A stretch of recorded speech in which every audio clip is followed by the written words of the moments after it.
theyeshiva.net. Okay, good morning, everybody. Welcome. Somebody here since 5:30, so from Tzayda Adar, I hope.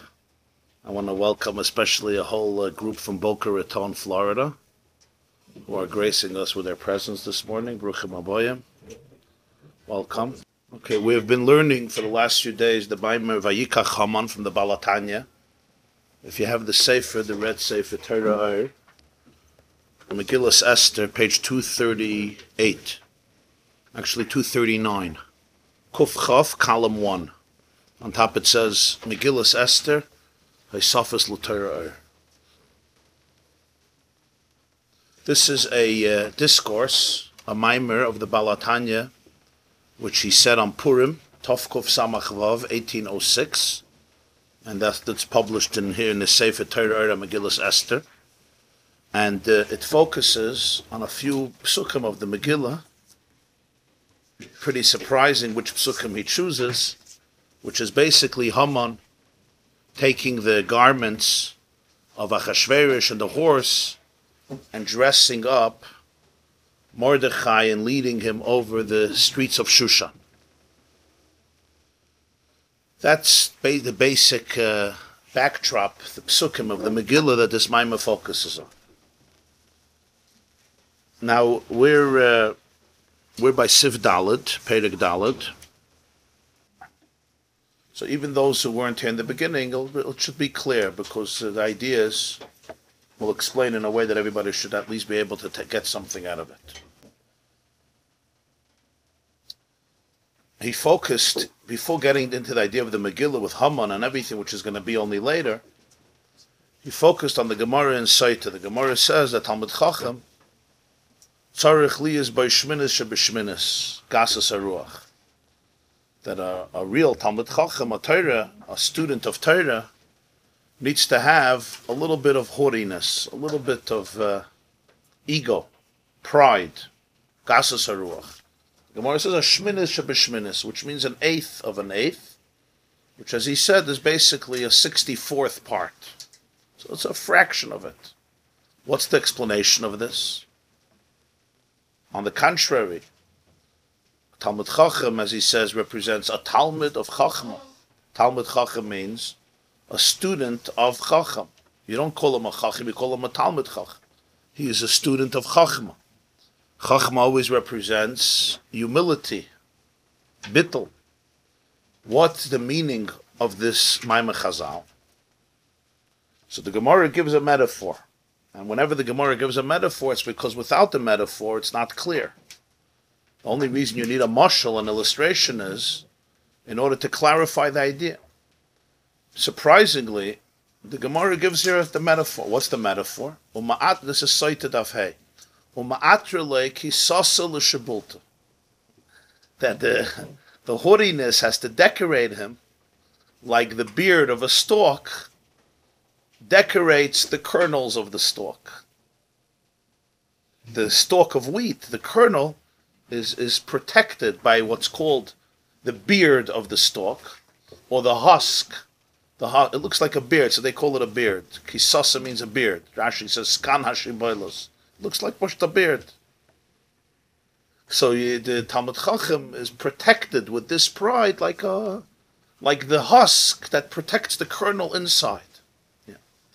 This was what the Gemara says. What's the explanation of this interesting parable and illustration? So he went into a whole long discussion, and the summation was that there are two stages in Avodas Hashem. The first stage of Avodas Hashem, he says, a person can't begin really serving God in a genuine and meaningful way, as he puts it, without experiencing some form of deep self-awareness and deep self-appreciation and deep self-value. Or in the language that he uses, it can't happen without she'oises atzmei b'chinas yesh, that he sees himself not only as something, but as something extremely valuable. If a person sees himself or herself as internally insignificant, as internally valueless, even if they project a lot of importance, but we're talking about inside, then the basis of Avodas Hashem becomes corroded. It can't exist. It won't take root. On the contrary, a person has to appreciate their potential, their value, their importance, the profound meaning in their life, the fact that there's real existence here. And then this existence, you want to make something of it. You want to maximize it. You want it to operate on the maximum level. By crushing a person, by obliterating them, by turning them into a shmata in their own feeling, their own perception, you don't turn them into a servant of God. You turn them into a lifeless robot, which sometimes happens. But that's not the path to avodah. That's the path to just person becomes numb, becomes dead. There's no real person here. The beginning of bittul begins with the beginning of bittul, which means the beginning of nullification, of alignment, of a relationship, begins with the fact that there's something here. There's something here to be in a relationship. I told you the metaphor, which I think is a pretty good metaphor to explain what he's saying, that a groom wants to propose to his potential bride the night before engagement. And he says to her, by the way, there's something very special about this, and that is, I'm nothing. I'm just a shmata. I have nothing to offer. I'm valueless. I'm insignificant. But I'm a wonderful doormat. So it seems like the best arrangement in the world. No ego problems. No selfishness. No narcissism. No moods. No contrasts. There's there won't be any disparity here. You'll basically, I'm a great shmata. Whatever you want. There's I don't have personality or feelings. Yeah, there's something off here, right? A normal woman, unless she has her own serious issues, there's something off. What's off? There's no relationship. Who are you? There's no relationship. There has to be some form of self in order for the self to connect with somebody else. And this is vital. This is critical. So interesting. Every idea in Chassidus you also have in Nigla and Halacha. There's a Halacha in Masechta Psachim. It's a very important yesod in Psachim. That bittul chametz can only happen Erev Pesach before midday. B'dikas chametz, searching, destroying the chametz, you could do all day Erev Pesach. You can even do it in the middle of Pesach. Bittul chametz, which means nullifying the chametz. We say that the chametz should be hefke, ka'afra, da'ara, like dust. So the Gemara says in Psachim Davav that there's a deadline for it. The deadline is until the beginning of the 7th hour, Erev Pesach, Menatayim, and Midirabban, the beginning of the 6th hour, which means approximately till 12, and Midirabban until 11. Why can't you be mevatel chametz afterwards? What's the problem? Why can't a person say Erev Pesach in the afternoon that it's not my chametz, it's hefker, it's kafir da'ara, and so forth? So there's a lot of different explanations for it in the Rishonim. There's a Sfasemes. Sfasemes says in Psachim that the reason is, the Gemara says that Shnei Dvarim einam b'rishusa shel adam v'asan akasav kiluhu b'rishusa. There are two things that a person doesn't really own. It's just the Torah says that you own them just for liability. A bar b'rishusa rabbim. If you dig a pit in Rishusa rabbim, you don't own it, but you're liable for it. The hazards that happen as a result, you take responsibility for it, even though you don't own it. And the second thing is chametz on Pesach. Chametz on Pesach you don't own. You can't eat it, and you can't sell it, and you can't feed it to your dogs, and you can't feed it to other animals, and you can't give it as a gift. So you basically have no monetary rights in it. Not for yourself and not for others. You can't benefit from it in any way. So in terms of bailus, in terms of ownership, there's nothing in it for you. when I own something, I own a jacket, I can wear it, I can sell it, I can put it on eBay, I can give it as a gift. Chametz has no relationship with me. Rabbi Shalom takes it out of my reshus. So really, if I have chametz in my house, it's not mine. The only thing that makes it mine is that I'm liable for it. That's it. That's what makes it mine. That's it. Shnei dvarim einim b'reshus shladam v'asana kasav kiluhu b'reshus. Because it's not mine. So the Sfas Emes has a ma'ida de kavart that because bittul chametz means there's something to be mevatel. Erev Pesach after Chatzos, there's already nothing to be mevatel. The Torah considers it already offer. So mele bittul can't happen. It's like beating a dead horse. What do they call it? Beating a dead horse. It's already dead. So you could be mevatel something that exists, something that doesn't exist. You can't be mevatel. The chametz erev Pesach after Chatzos, from a Torah perspective, it's considered offer for a Jew. It's considered dust. So how could you make dust dust? So the bittul is insignificant. The same is true in Avodas Hashem. As a result, the beginning of all Avodas Hashem happens with a certain sense and experience of self-value. I matter. I'm indispensable. There's somebody serious here. If you don't take yourself, your life, you don't see the dignity of it, the value of it, the seriousness of it, then Avodas Hashem can't begin.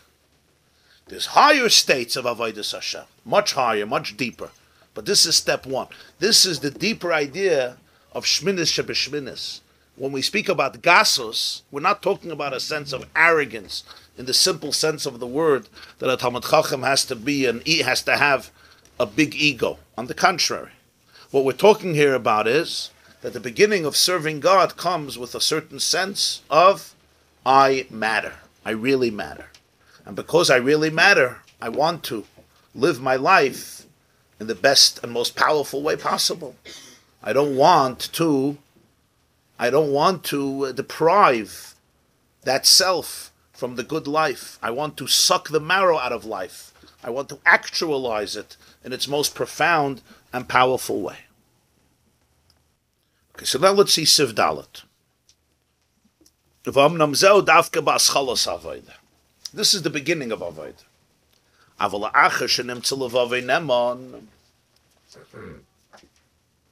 Once a person reaches what we spoke about Avram Avinu, what is Matzasas Levavei Neman Lefanecha? That at a later stage, Avodas Hashem becomes so organic. Because in truth, when a person experiences the ultimate truth, there's no separateness. There's no I that's separate from Hashem. It's completely one. So when a person can touch that space, then one does not need this, what's called arousal from below, that he explained earlier, creates an arousal above. So just like a person throws away dirt, Hashem also does that.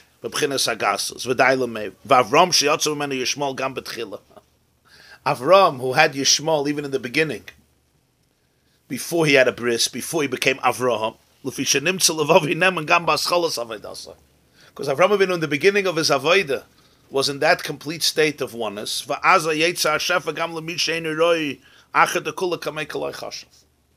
And then, in the state where Hashem is completely infinite, the shefa, the flow, can go to all types of places, even to somebody who's not worthy, like Yishmael,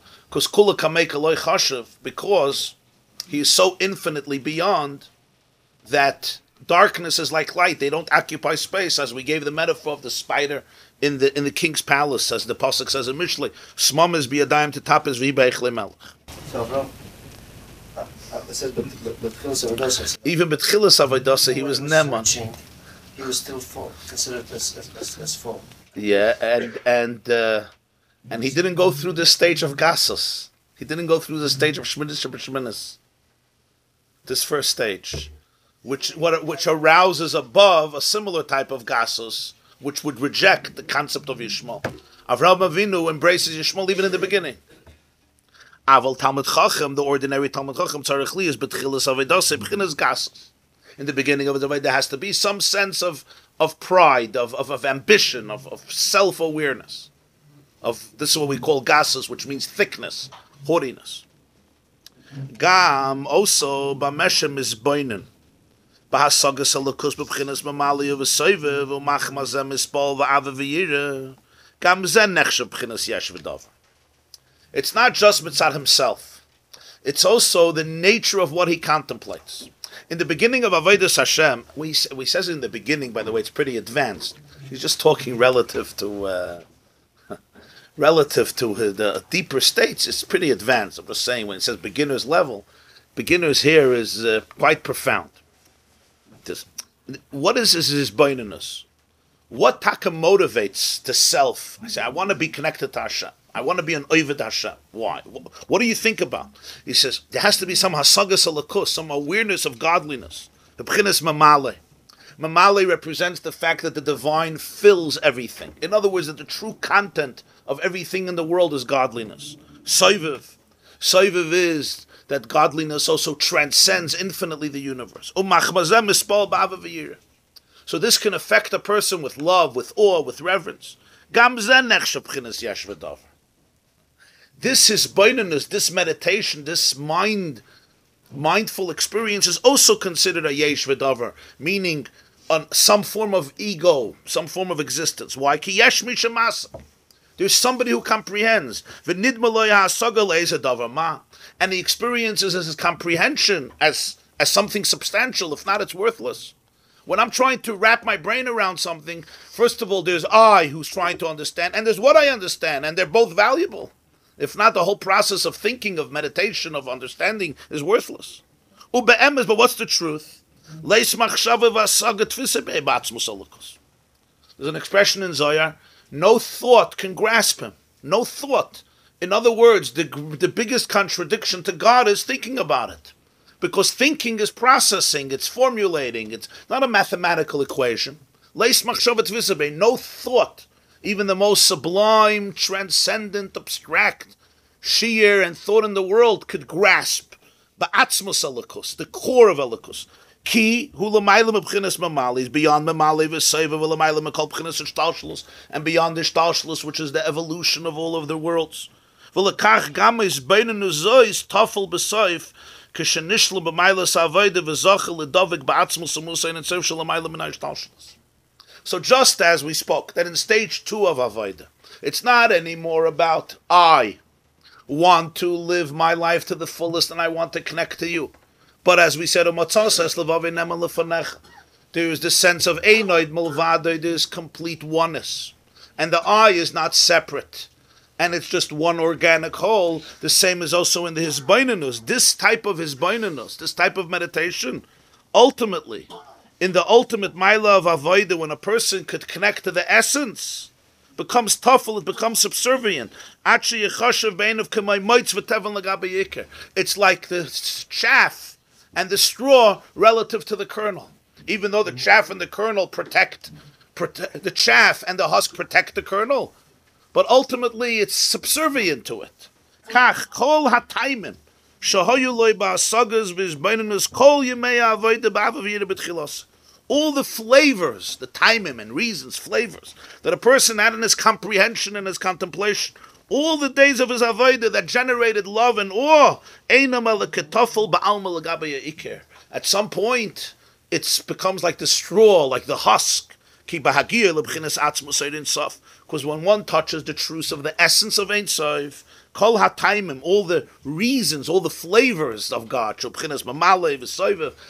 Hashem as the flavors of Hashem, in other words, that's which a person can taste, a flavor you can taste.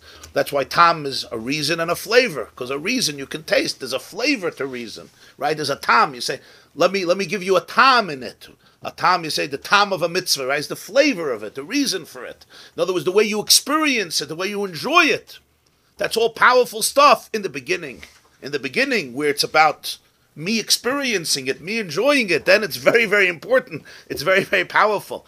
When one touches the emes of Atzmus Ein Sof, which is completely beyond timim, completely beyond definitions. He says, Ki ba'agir l'bchinas Atzmus Ein Sof kol ha'taimim, sh'bchinas v'mali v'soiv, k'loi chashiva mamash l'gabi Atzmus.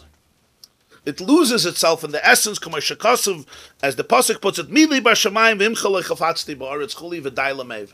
Who do I have in heaven, and with you I desire nothing in earth? In Tehillim, Kapitel Ayin Gimel. In other words, even heaven and earth, Gan Eden Elyon, Gan Eden Atacht, and ultimately, Mili, they become tafel, l'gabe the essence. So the hisbainanus, the meditation that fuels the genesis of avodah, becomes like straw in the continuation when one touches the essence, where it's revealed that everything is one, that einoid mulvada. Now, here we come back to the metaphor and see where this is going.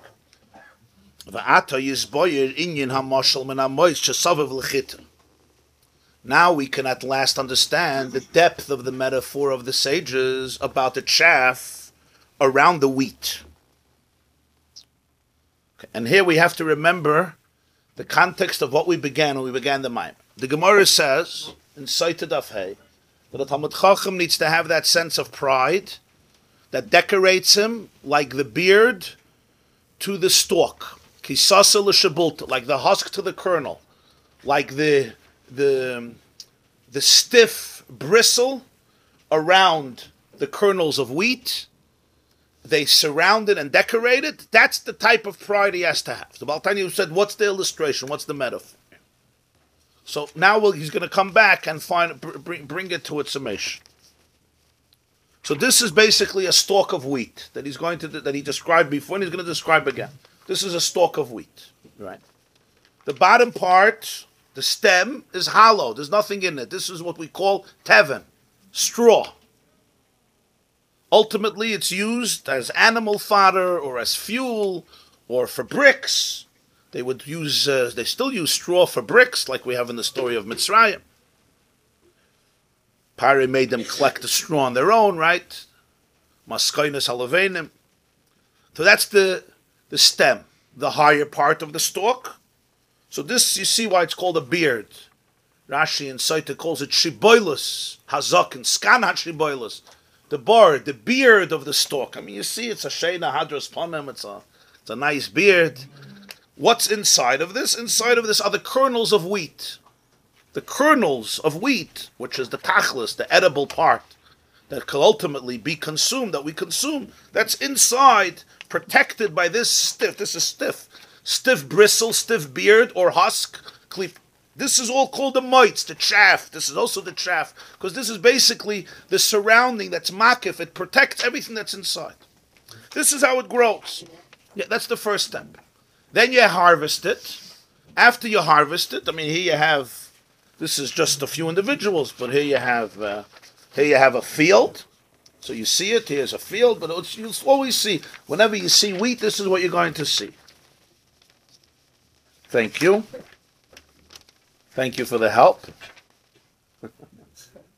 Okay, you get the point, I hope. And if not, you could check out a wheat farm, and you'll see that these are real pictures.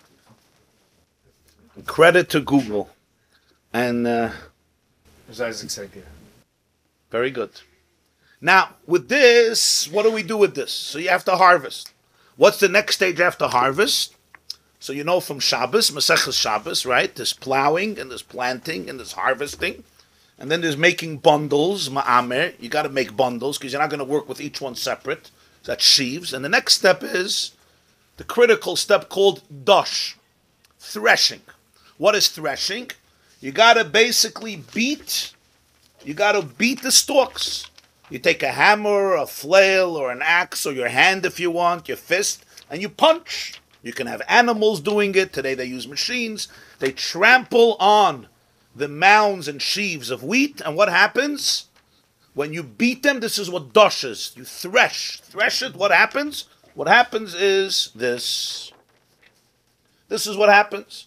As you start beating it, the kernels start being extracted, right? Being extracted from the husk, from the beard, from the sasa, l'shabulta, from the brittle that was protecting it. This is what dosh is. You want to show the oilam? Very good. You're hired. Same pay as yesterday. Granted, clear, right? it's not enough, because this, you'll still have a lot of hair and brittle and straw mixed, so you have to do zoira, winnowing. What does winnowing do? It separates the chaff from the kernels, because the wind, they do it in front of fans today, or again with machines. And then you have afterwards boirer. There's still a lot of pebbles and straw and mix, so you have to separate. Now you have kernels separated from the chaff. Now you take them and you make piles. You don't keep them separate, they're too small. This is called a kerry. You make a pile.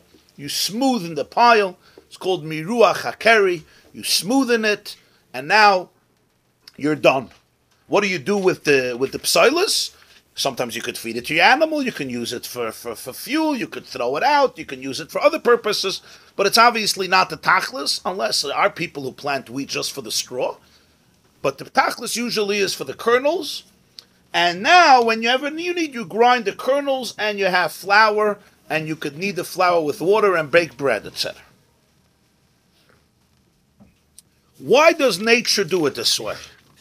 If the purpose is the kernels, why did the Ribbono Shel Olam set up the world this way?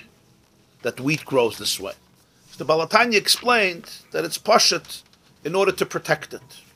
Winter season comes, and there's heavy rains, or heavy snow, or heavy slush, or heavy ice, as we're expecting today. Or summer days come, and there's a scorching heat. The kernel would never survive. Not the heat, and not the moist. The heat would scorch it and burn it and destroy it, and the moist would cause it to become decadent. It would rot away. It would decay. So who takes the brunt of the pressure of the water and the heat? The husk, the klipa, the moitz. It's called in Gemara moitz, chaff. The zgan hashiboilus, the teven. They're good. They could take in the rays of the sun, the heat, the intensity, the scorching heat, even if it's a very hot day, and the intensity of rain or snow or ice, etc. And the kernels get what they need through the chaff and through the roots, and they could now grow and grow. However,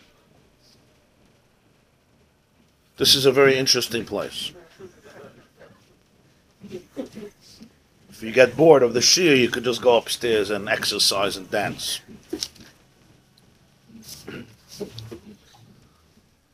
So the ceiling never comes down on us, right? Haka igra. What happens when the stalks of grain ripen? Now somebody's going to say, as he said before, you're going to get rid of this? This is your protector. This is your shelter. This was the one who made sure you survived. You can't just get rid of him. So the truth is, if you get rid of him too early, you're dead. But if you never get rid of him, you're also dead. Because just like if you get rid of him too early, the kernels won't develop. Once they develop, now this becomes a distraction. It becomes a distraction. Why? Because the tachlis is the edible part. So now you have to beat it away, you have to thresh, you have to extract the kernels, and now you fulfill the tachlis. This is also true in halacha. When does grain become a chuyuv in all of the obligations of tithing, trumas, maasros? In other words, when does it become the obligation to be able to separate part of it, which will become holy? Truma is holy, it's kachim, it's kedusha, or maaser, etc. Only after the kernels are separated completely, what's called in halacha miruach hakeri.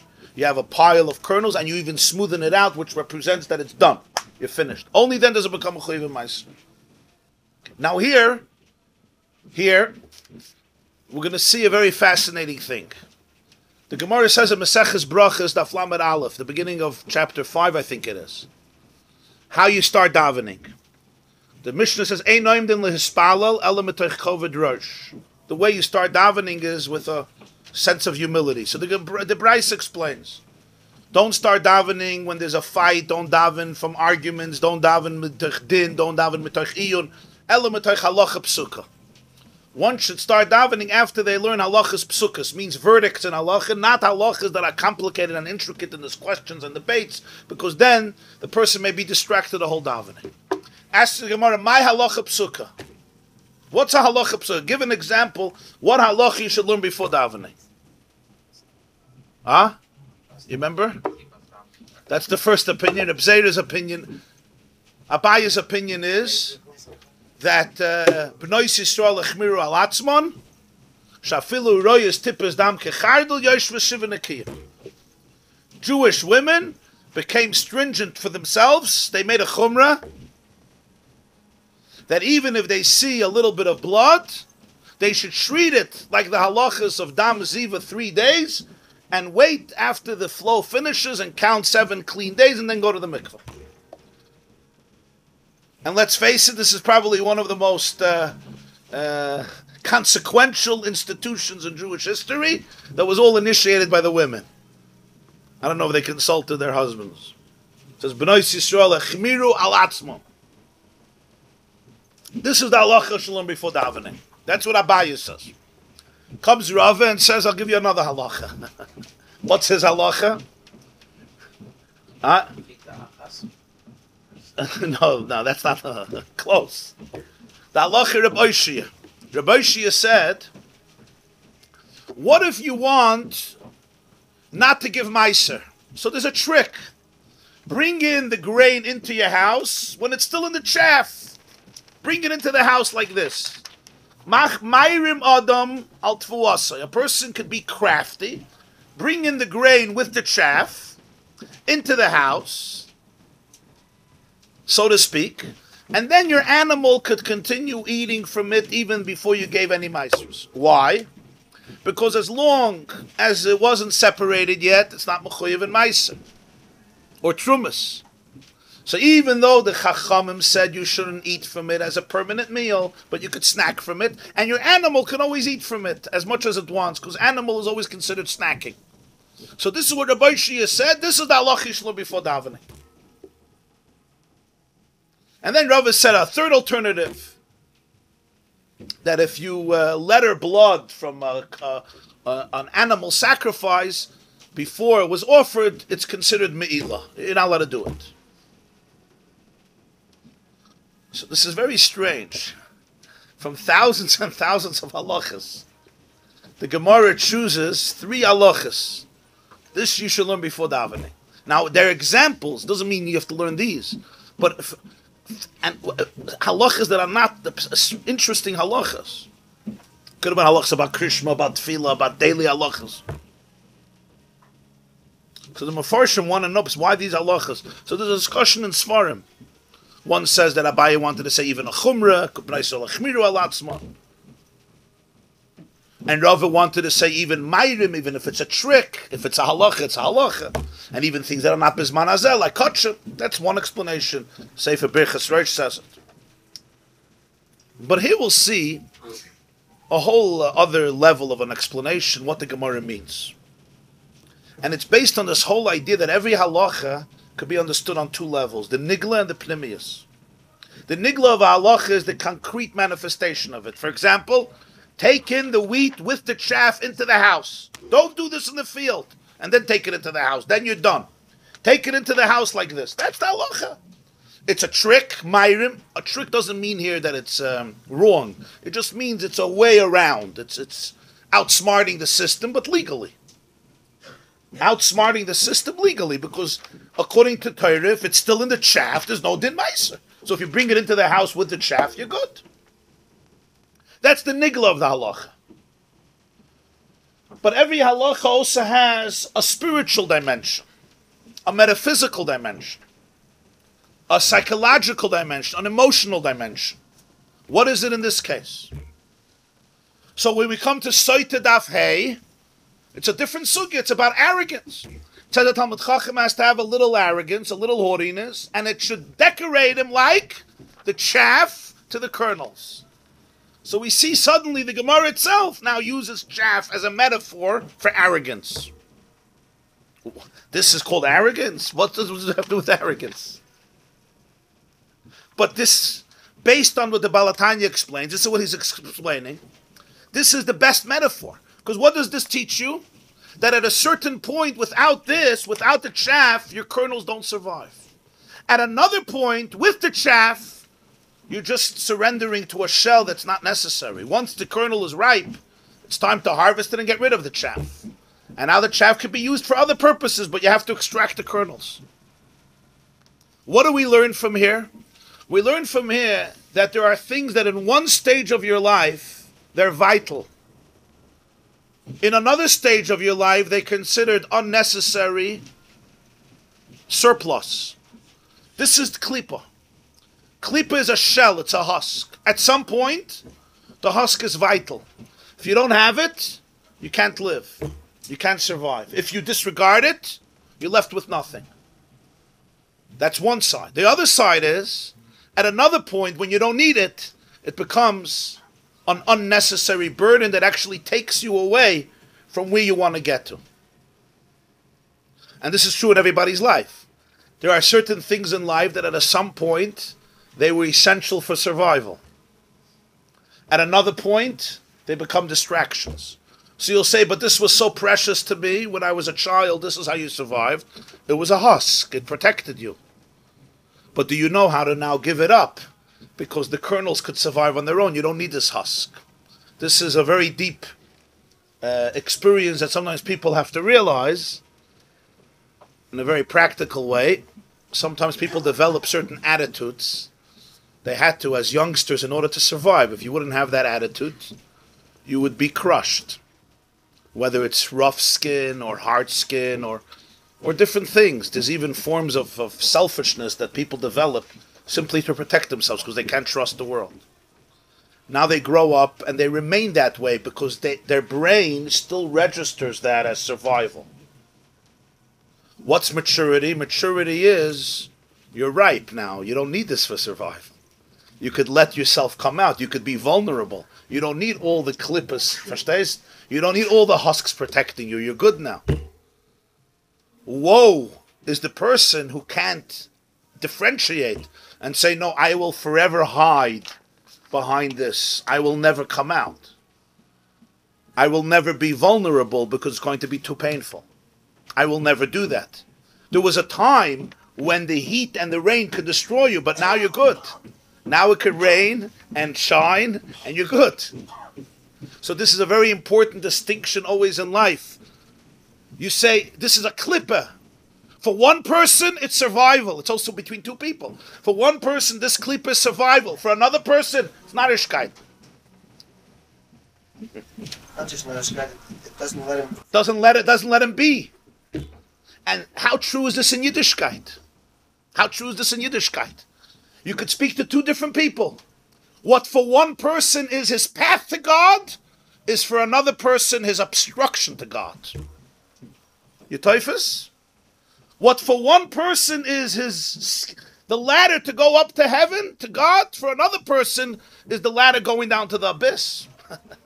It's stam. How could that be? Because Einstein wasn't the one who invented relativity. It's all relative, yeah. Somebody once came home and his wife says, what's new? He says, Einstein won the Nobel Prize in the 1920s. She says, for what? He says, he taught relativity. So she says, what do you say? He says, narishkeit, and I always knew that. I always knew that. For example, he said, 3 strands on your hair, you're called bald. But in the soup, in the yoich, it's a lot. It's all relative. Spending 3 minutes with somebody you hate is like 7 years. And spending 7 years with somebody you love is like 3 minutes. He says, Einstein had to win the Nobel Prize for this. Everything is relative. Okay, this was his taina. But the point is, you always have to know who you're talking to. For one person, if you don't dress it up with the husks, you're not going to have anything. The Yiddishkeit you present to them must come with husks. But you got to know the emes, at least for yourself. For another person, what are you giving me so many cover-ups for? So it's not what's true, it's not true. It's where you are in life. And in every person you have that. One day I need the klippah, The next day it's a klippa. Is klippa good or klippa bad? Depends. Sometimes klippa is the best thing. It's what allows you to survive, and sometimes it just blocks everything. Depends how ripe you are. When you're not ripe, you always need shells. When you're ripe, you need shells. And this is the art of communication. It's the art of education. It's the art of leadership. It's the art of pedagogy. Before the kernel is ripe, if you force it to come out of the husks, what do? You expose it to an environment that will not allow it to survive. It must be sheltered.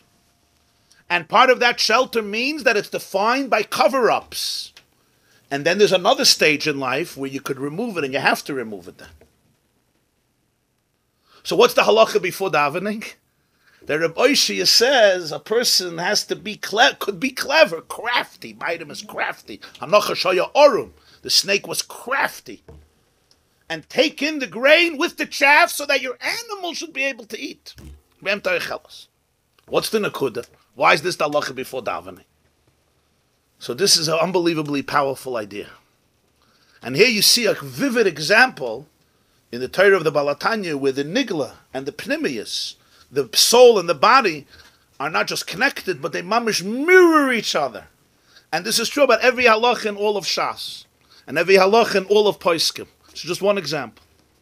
So now when you understand the metaphor, how it is physically, we could see how it's now spiritually. And this is where he comes down on why the Gemara has to choose a parable and a metaphor to explain why a Talmud Chacham needs to have haughtiness. And the best metaphor was, look at a stalk of wheat. So let's see now. This is... Can't you universalize that? It's not just a Talmud Chacham. Indeed. Talmud Chacham, as we explained, is somebody who's a student of Chachma. I'm saying just a strong person needs that. Enochaname. Yeah. So this micro level of the person, on the macro level, corresponds to what happened to us back in Egypt, where everything was just read in the newer, it was the whole process when it came out. Egypt. Yeah. So we come to this every single Shabbos, and we have this whole. What's the message we're trying to take from every Shabbos? Why Shabbos dafka? Shabbos when you have this theory, the palace, you can't do malachos, you can't do it. You're beautiful. The beautiful. You're asking. These are malachas that you're not allowed to do on Shabbos, but all the malachas that you're not allowed to do on Shabbos, we learn now what that they did in the Mishkan. In other words, Sheishes Yamim Ta'avoid Zu Mitzvahs Haseyas, the Mechilta says. The avoid of the Jew is to build a Mishkan, to turn the world into a Mishkan and a Beis HaMikdash. How do you do it? Through the 39 Malachas. And then Shabbos, right, it says, Arbayim Chaser Acha. So the Tosfos Yom Tov says it should have said Shloishim V'Teisha. The Mishnah doesn't know how to say 39. You have to say 40 minus 1. What's wrong with 39? The answer is that Shabbos is the 40th malacha. What's the malacha? Achas. The oneness. Right? The oneness. But that's unique for Shabbos. Malachas Shamayim. During the week, there's the Avodas HaBirurim. We always speak about Boire, right? What's Birurim? Birurim is all this. This is Birurim. Birurim means to be able to differentiate between the husk and between the kernel, to be able to separate, whether it's through threshing, through winnowing, through grinding, through sifting, through selecting. As the Gemara basically says that Dosh and Zoyrer and Boyer are l'chayra the same malacha. Why they even counted as 3? They all have the same theme. But that's Taked Aveda during the weekdays. Let's see. Now everything in the mashal is going to come into the nimshal. And we'll see here, we learned in our previous Maamer how a real teacher, in the mashal he puts in everything, right? Do you remember? It takes 40 years to unravel. But in the mashal, here God gave us a mashal. What's the mashal? The mashal is study a stalk of grain. Every detail has everything of the nimshal, but you got to see it in the mashal. Just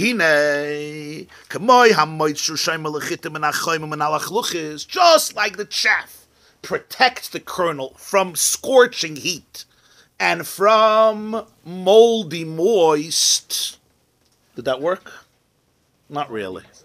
From moisture, which can cause it to become moldy. I stand corrected. Kach hanimshel. Now they take a nimshel. Benitzutza eliki. Shenikra oir zarua. Every person has a divine spark in them. This is called oir zarua la tzaddik. You remember that kapitel? We say it Friday night. There's light that's planted. It's sowed. Zarua. Why does the pasuk use zarua? Because this is the idea. You plant light in every soul. Every Jew has light, oir, infinite divine light that's planted. It's sowed in them like a kernel of wheat that you plant in the earth. And now it starts growing. It starts developing. When you plant wheat, the most important thing is you want it to develop. You want to create the fertile circumstances that the seeds can grow into healthy, robust stalks. That's the whole dream of Paroi, right? There's 7 robust stalks and 7 lean ones. Shibolim toivos, and then shibolim that are shtufos kadim. They're dakos, they're weak, they wither away. The most important thing is to nurture, and that's why farming is a complex task. For those of you who live in Monsey and in areas where there's still remnants of farming, it's a complex task, which was the basis of civilization for thousands of years. It still is. It's just we don't know it because we go to the store. We go to Amazon. But everybody used to know that planting, this stuff is the stuff of the world. This is what you live on. So you want, most important thing is the circumstances to allow it to grow. So v'hutzamech molmat v'amnam hayakala v'nevad oirei mipnei ribui chaim b'moisris ta'anugim chitzaynim bein chmimos ha'taiva v'kayotze. But just like the kernel, if it was exposed to the elements, what would happen? The scorching heat would kill it. What is this in a person? The soul's light is so powerful but it's vulnerable. And in the world, we are bombarded with what's called chmimos hataiva. Chmimos hataiva means intense addictions, intense cravings, powerful passions, temptations. Whatever that temptation is, it comes with heat, it comes with fire, it's burning. You say this taiva is burning in my heart. That's a mashal of the fire that would burn the kernel. Ribui Chaim, tremendous heat, b'moisris ta'anugim, all those superfluous pleasures, chitzoinim, external pleasures, vein chmimos hatayv v'kayetze, oi, mipnei ribui hakrirus. There's another thing that destroys the kernels, the cold weather. The cold weather, the ice, the snow, the sleet, the slush, the rain, the coldness can also destroy it. What is that? V'hu kemoi ha'atzlus. Sometimes you're overly passionate to the wrong things. And sometimes you're just cold, dead, apathetic, lifeless, numb, like laziness. What is laziness? Laziness is paralysis. I'm not alive. Sometimes I'm alive, I'm moved. A real addict focuses on pursuing that addiction or any type of craving, if it's not an addiction. Atzlus is the opposite. I'm just a couch potato. I'm immobile. Shodimyan harikoven shalagaret. This is the concept of the kernel decaying, rotting away. That's what Atzlus does. It's a form of immobility, paralysis, stagnation. So there's the challenge of heat, which is misplaced passion, trying to numb pain, and there's the challenge of apathy, which is also escaping pain, which is why I become apathetic, lazy, cynical, lifeless, careless. It's a form of carelessness. What do you need to protect yourself? You need a chaff. You need a chaff so that your kernel, the oir zarua la tzaddik, can grow without obstructions, without the scorching heat and the moist and the cold to destroy it. What is this moitz? What is the chaff that protects you from laziness, from apathy, from indifference, from coldness, from stagnation, or from falling into temptation, addictions, whatever form they are. It could be alcohol, it could be food, it could be gambling, it could be websites. Whatever form it is, where a person, or internal stuff, but the person becomes now overwhelmed with things that are completely not for them. They're not nurturing your growth, they're not nurturing your kernels. You must have the chaff. What's the chaff? V'hainu b'chines hagasus, v'ha'isnasus, sheyesh la'adam betchila. It's the sense of pride and exaltedness that a person must have in the beginning of his avodah. Shelo yirtze liyas nifrat. I don't want to be gypped. I don't want to be detached. I don't want to be separate. I don't want my leaf should get cut off the tree and end up in a sewer system. What's the motivation for, imagine a leaf looks at itself, it's holding onto a tree, and the leaf, somebody says, come here, and we'll decorate the sewer system, we'll put the leaf on you. The leaf will say, I'm valueless, I'm insignificant, I don't do anything for the tree, you go off. The tree says, the leaf says, I don't want to be separated. I don't want to be separated. I don't want to be detached. Why? I don't want to lose it. I want to be connected to truth. I want to be connected to my core. I want to be connected to Hashem. I don't want to rot. I don't want to get burnt up and once again lost in the addiction and the intensity of cravings. This sense of haughtiness, this sense of ambition, of ego, soivelas, it absorbs, it takes in, it carries, it contains kol ma sheyesh benefesh ha'ba'amis min ha'chem min halachos al derech moshe. Just like the chaff, because it's thick and because it's stiff, can contain the brunt of the rain and of the snow and of the heat. So this type of sense of I is what soivel. It can absorb and what do you mean absorb? And reject. What this does is, if the water would come into the kernel, it would get to its core. But when it comes to the chaff, it slips off it. Weitergegangen. Next, it knows how to deflect it. So he says, soivelis, it takes and it deflects. Kol ma sheyesh benefesh ha'ba'amis, in the animals, minachem and halachos. So that your spark can grow in love and awe until it's ripe. This is what it says in Yecheskel about Yitzias Mitzrayim. Revava ketzemach hasada. We say it in the Haggadah.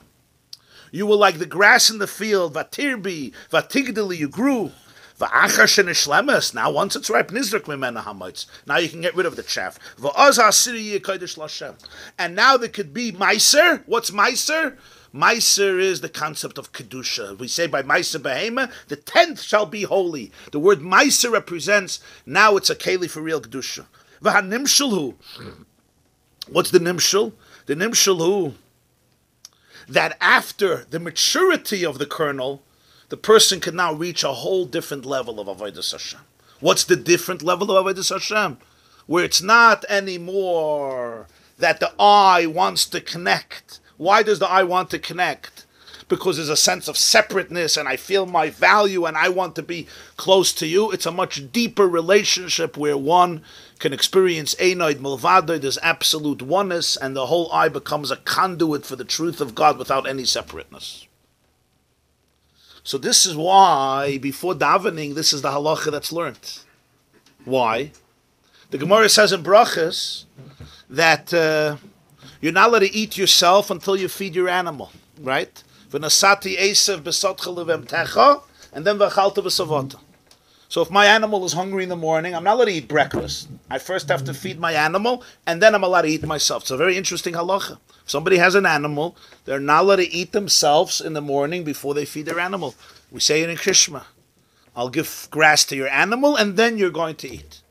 What is this spiritually? Every person has two parts. There's the animal in you, and there's the person in you. There's the nefesh habahamis, the nefesh elikis. The behema in you is the part that operates on a level of animal consciousness. And like an animal, it has the consciousness of an animal, the vision of an animal, the fears of an animal, the insecurities of an animal. It's the animal in me. Then there's the divine part in me, which is a chelik elikamimal. Comes the Torah and says you can't feed your godly soul, you can't feed the human in you, nasa adam b'tzalmenu, until you don't feed the animal in you. Why? Because if you don't feed the animal in you, ultimately what's going to happen is there's going to be two parts of you that are going to be detached. And it's going to come back to bite you. You cannot ignore the animal in you. You have to talk to it. You have to educate it. You have to enlighten it.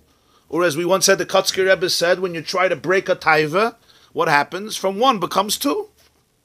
You break a taiva and you make from 1, 2, and then you break it again. So now you have 4. And then you break it again, and you have etc., and you know how far that goes. Like the frog in Mitzrayim. You hit the taiva, you get angry, and what happens? The frogs, more frogs. And then a year from now, you're completely verhacked. Why? Before davening? Huh? You're saying you got to eat before davening? You're not allowed to eat before davening, no. It says in the Gemara says in brachas, before you eat yourself, you have to feed your animal. So I'm explaining what this means spiritually. You understand? This is like the telephone game, yeah? What does it mean spiritually? It means spiritually that I have to be able to nurture, to elevate. To be able to elevate, to speak to my animal soul. I understood that. To elevate and speak to my animal soul to be able to be aligned. In other words, all of me has to be part of the picture. You can't amputate. You don't amputate arms and legs and something because they don't fit in. You have to work with who you are. That's what Avodas Hashem means. It never means you amputate part of you. We do try to get rid of the klipa at some phase and say we want to go on without the klipa. We have been talking about getting rid of the klipa. When you're ready. When you're ready, yeah. When you're ready. Mindfulness that the Baal HaChaim is suggesting, that mindfulness, that the Gemara says, that, so what's the Eitzah to become mindful? Okay, very good. So the Gemara says, davening is the alignment of the Nefesh Elokis with Hashem. It's the oneness between the divine soul and God. That's what real davening is. That the person allows their neshama to melt away in Ein Sof. So Rava says, what's the halacha before davening? What do you learn before davening? That you bring in the grain with the chaff so that your animal should be able to eat without meiser. Mayrim Adam al behemtoy.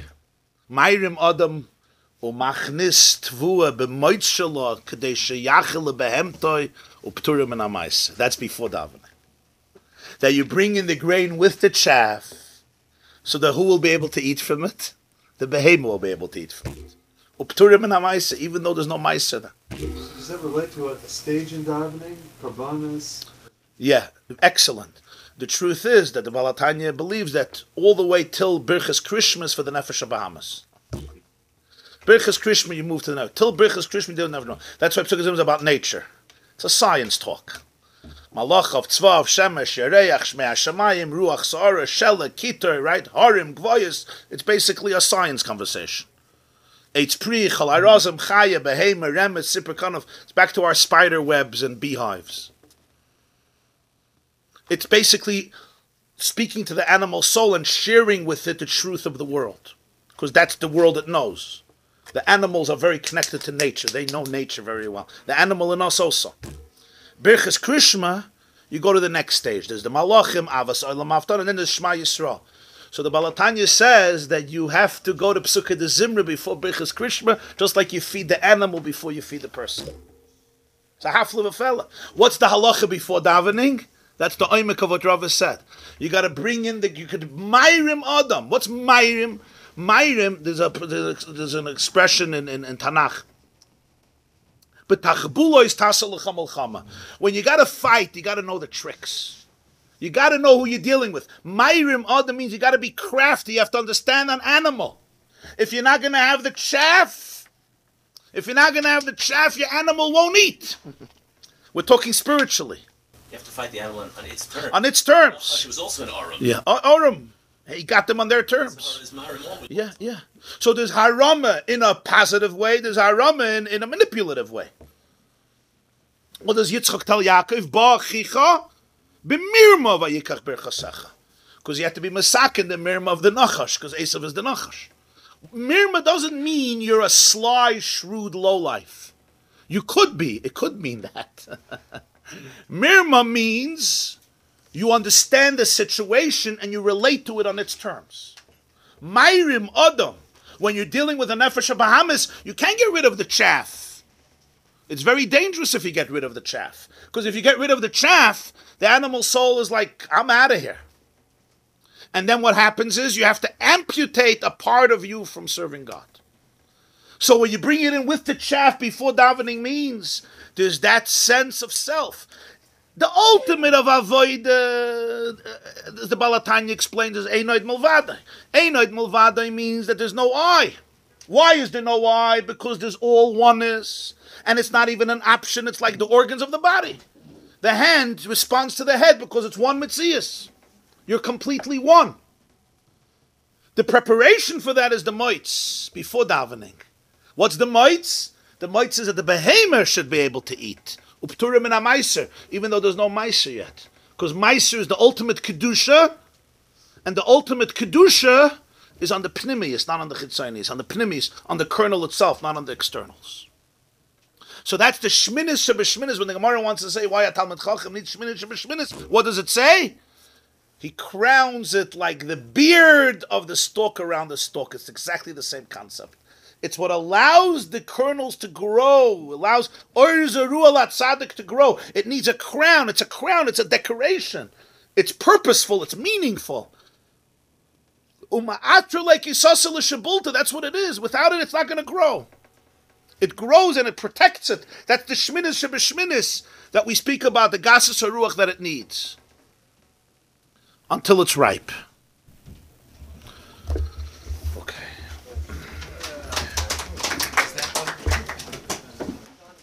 Is that what Ahmed says right afterwards in the Gemara? Yeah, very good. Yeah. That's why the Gemara continues. Loy minava, loy miktsasa. So l'chayr, it's a machlaikas or not a machlaikas? It's not really a machlaikas. It's two steps. In the beginning, you need the moitz, you need the chaff. And then in stage B is loy minava, loy miktsasa. It just becomes a klipa, becomes a distraction. That's why the Gemara continues. Loy minava, loy miktsasa. You understood? Tzlacha, bruchim abayim. My son did Yemen for Florida. Shalom aleichem. Yofe koyach haben mi koyach ha'av. I saw I watched the Verbringen, beautiful, The grand presentation. His wife. I still hear feedback today from it. This is the Rabbanim of Boca Raton. Thank you for coming. Thank Thank you for coming. So many terms that if you didn't explain them to me, it would be, I don't know, background. Yeah, Dr. Michelle knows that. Yeah, we sing it. Well, it took me 3 years. Yeah, no, so can the Rav? Yeah. No, are there certain svarim that are like, we have we talk about Aschalas Gemara. So is there Aschalas Chasidus, Aschalas Balatanya that you would that would open up the door, open up the window into some of these terms? There's nothing perfect. The art scroll revolution didn't happen yet to this part of Torah, Be'ezer Hashem. But there is a set called Chassidus Mevueres. It's in my house. It's around 20 svarim. On Tanya there's like 5 or 6, and then on Torah, Likud Torah, there's probably another 10. It's probably between 10 and 20 svarim. I think 50, 20 svarim. So over there in the back, they'll often have that. Terms and encyclopedic Chassidus Mevueres. By Label Alton is the editor, so he did a pretty...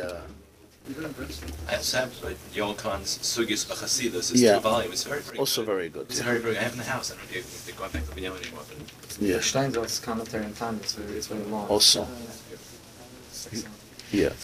So I'm saying that's what it's like more. You got to not a lot of hatzlacha and everything. Enjoy your stay. Sorry, our weather is not the best, but that's. Is it? Better weather. They don't have snow days. So they say, yeah. So they say. We need the husks. I wanted to share something I was thinking about while you were talking about the wheat. It usually is that the wheat also, just like the seed itself, is what plants another, right? Looking into light, it's the same thing. The person has light itself is a seed that gives to the other people also. Beautiful. It feeds others. Beautiful. Or Zeru Ala Tzadik.